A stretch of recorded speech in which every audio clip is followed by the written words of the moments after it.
What's the specific rationale behind the prohibition of eating pork? Of pork? Okay, rationale, there are two things in the Sharia that are understood by the Muslims. One is that there are some things that we know why, and there are other things that we don't.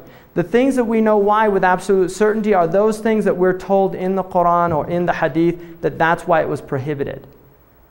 For instance, in the Quran it says, do not go near sexual perversions because they are foulness and they lead down a terrible road.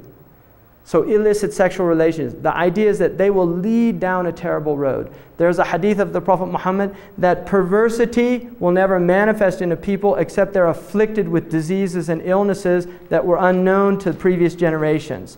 So the Muslims would see that, that breaching sexual laws that are given by God from the Muslim perspective there are consequences. In other words, that the moral realm has laws that impact us at the biological, at the psychosocial level, just as there are physical laws of cause and effect and things like that. Right? So Muslims see that morality is not this arbitrary thing, that there is a reason, right?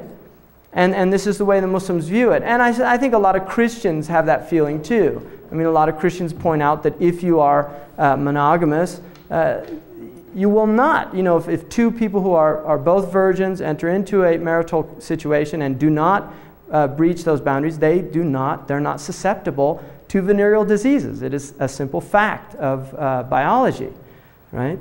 So that's at one level. Now, the other level is that there are things that we don't know why God has said, don't do this.